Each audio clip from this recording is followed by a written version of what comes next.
জামালপুরে মঞ্চায়িত হলো পোস্টমর্টেম নাটক।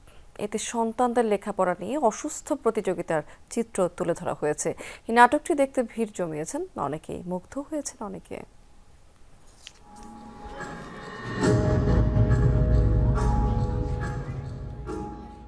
মধ্যবিত্ত পরিবারের মেধাবী মেয়ে অথই স্কুলে প্রথম হওয়ার অসুস্থ প্রতিযোগিতায় নামতে হয় তাকে। টিকতে না পেরে সিদ্ধান্ত নেয় আত্মহত্যার। পরে মা বাবা বুঝতে পারেন তাদের অধিক প্রত্যাশা ও সমাজের অনৈতিক চাপের বিষয়টি।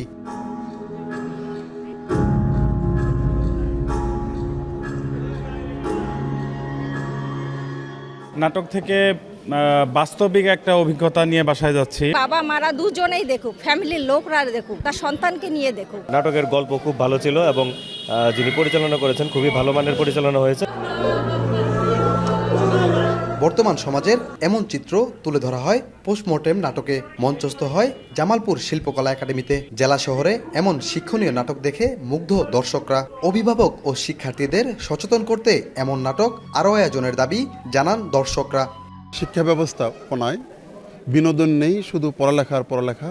এই পড়ালেখার যে বিশাল চাপ, এই চাপের কারণে প্রতি বছরই বহু শিক্ষার্থী আত্মহত্যা করে। এখান থেকে আমার অনুভূতি বা আমার শিক্ষা হচ্ছে সন্তানের সাথে বন্ধুত্বপূর্ণ আচরণ করতে হবে, পাশাপাশি সন্তানের মনের কথা শুনতে হবে।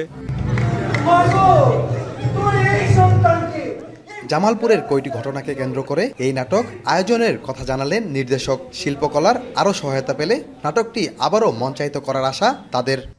লক্ষ্য করে বিচিত্র এই প্রতিযোগিতায় সে একা নয়, তার সাথে রয়েছে শহরের আরো অনেকে। গত বছর শুধু শিক্ষার্থীরাই আত্মহত্যা করেছে ৩৭০ জন প্রায়, এবং তাদের অধিকাংশ হচ্ছে রেজাল্ট খারাপ করা, পারিবারিক চাপ এবং কোনো একটা অনাকাঙ্ক্ষিত আঘাত প্রাপ্ত হয়ে আত্মহত্যার পথ বেছে নিয়েছে।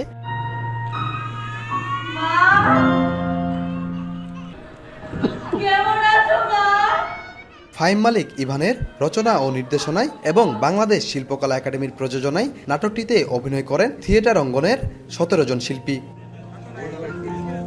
সাগর ফরাজি, যমুনা নিউজ, জামালপুর।